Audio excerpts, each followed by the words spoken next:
მოგესალმებით მეგობრებო, ვინც არ მიცნობთ, გეტყვით რომ მე ვარ რედერი დელივერი და ჩემი მთავარი მიზანია განახოთ თბილისი ისე როგორც მე ვხედავ. მოკლედ მინდა ერთი სიტუაცია გაგიზიაროთ, რაც მუშაობის დროს შემემთხვა. მქონდა ერთდროულად ორი შეკვეთა. პირველი შეკვეთის შემთხვევაში, როცა მომხმარებელს დაურეკე, აღმოჩნდა, რომ მითითებული ლოკაცია საერთოდ არ ემთხვეოდა რეალურ მისამართს. ფაქტობრივად, ქალაქის მეორე ბოლოში იყო. ამ დროს მე უკვე მეორე შეკვეთაც მქონდა, რომლის ობიექტსაც დაახლოებით 15 წუთი ველოდე. ანუ ისედაც დაკარგული მქონდა დრო. მომხმარებელთან თავიდანვე გავარკვიე სიტუაცია. აუხსენი სიტუაცია, რომ ვერ მივიტანდი შეკვეთას რუსთაველიდან თბილისი მოლში. მანაც სრულიად ადეკვატურად მიიღო ეს ფაქტი და არ მოუთხოვია, რომ მაინც მიმეტანა არასწორ მისამართზე. შევთავაზე, რომ გადაემოწმებინა, ხომ არ იყო მისი მხრიდან შეცდომა, ან ძველი ლოკაცია ხომ არ ჰქონდა შენახული. პასუხად მივიღე, რომ იმ ლოკაციასთან საერთოდ არ ჰქონდა შეხება.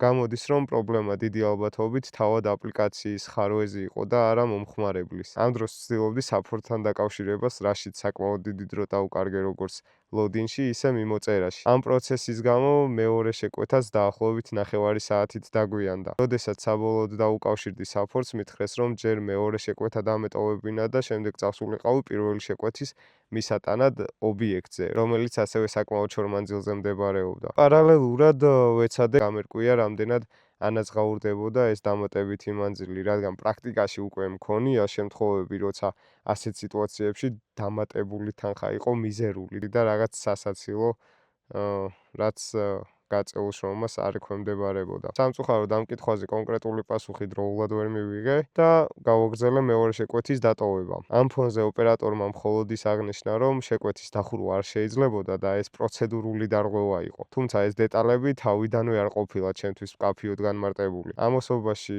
მომხმარებელი თავად დამიკავშირდა და მითხრა, რომ საფორთმა მისწერა კურიერი შეკვეთას დახურავს და შემდეგ ობიექტს დაუბრუნებსო. თუმცა მანვე აღნიშნა ძალიან მნიშვნელოვანი ფაქტი, რომ ობიექტი 9 საათზე იკეტებოდა და იმ დროისთვის, რაც ეს პროცესი გაგრძელდებოდა, ისედაც ვეღარ მოხერხდებოდა შეკვეთის დაბრუნება. ამ დროს უკვე დაახლოებით 10 საათი სრულდებოდა, ანუ რეალურად მივდიოდი იმ სიტუაციამდე, რომ მე უნდა გამევლო დიდი მანძილი, მიმეღო მიზერული ანაზღაურება და საბოლოოდ ობიექტი დამხვდებოდა დაკეტილი. რაც სრულიად უაზრო პროცესია. ამ ყველაფრის გათვალისწინებით მომხმარებელმა თავად მიიღო გადაწყვეტილება, რომ შეკვეთა ჩემთვის დაეტოვებინა. ეს ჩემთვის მაინც უხერხული სიტუაცია იყო, ამიტომ შევთავაზე, რომ ჩემი ჯიბიდან ამენაზღაურებინა თანხა, თუმცა მან ამაზეც უარი თქვა. მოგვიანებით კიდევ ვცადე მასთან დაკავშირება, რომ მაინც გამომერთვა მონაცემები და თანხის ნაწილი მაინც ჩამერცხა, მაგრამ ისე უარი მივიღე.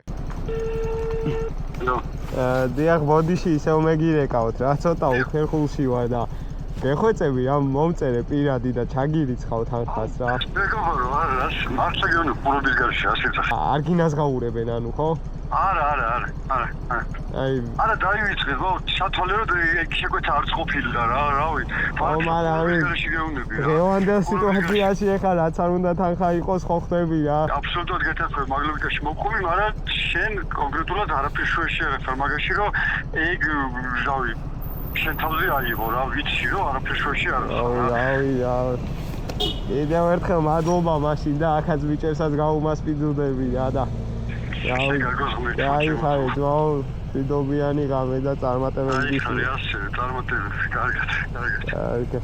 საბოლოოდ შევთანხმდით, რომ პროდუქტს კოლეგებს გავუნაწილებდი, რაზეც მომხმარებელიც კმაყოფილი დარჩა. საბოლოო ჯამში ეს არ არის მხოლოდ ერთი შემთხვევა, ეს არის სისტემური პრობლემა. ამასთან ერთად პრობლემები არასწორი ლოკაციები, რომლებიც კურიერს აზარალებს, არაპროპორციული და ძალიან დაბალი ტარიფები.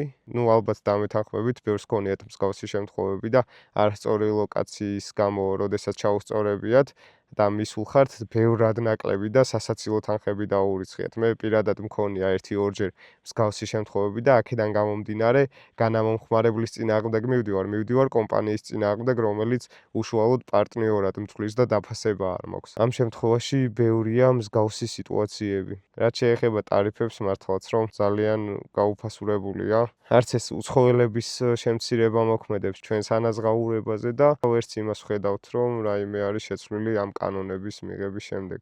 ყოველი შემთხვევისთვის ვითხოვთ სამართლიან თანამშრომლობას და დაფასებას და არა ის, რომ მომხმარებელს ტარიფი გაუზარდო გამოძახების და ამ დროს ფიქრობდნენ, რომ ის მომატებული ტარიფი ჩვენს ჯიბეზეც ისახება. რა თქმა უნდა ესე არ არის. თქვენ კი თუ უყურებთ ამ ვიდეოს, კიდევ ერთხელ მადლობას გიხდით ადამიანური მიდგომისთვის. საბოლოო ჯამში ესეთ სიტუაციებში ჩემი აზრით კომპანია უნდა ანაზღაურებდეს იმ თანხას, რაც მისი ხარვეზით არის გამოწვეული. მადლობა ყურადღებისთვის. ვეცდები მალე დაგიბრუნდეთ ახალი ვიდეოებით. თუ გქონიათ მსგავსი სიტუაცია, შეგიძლიათ გაგვიზიაროთ კომენტარებში და ჯობია ხალხმა იცოდეს რეალობა და არა რეკლამებით შექმნილი სილამაზე.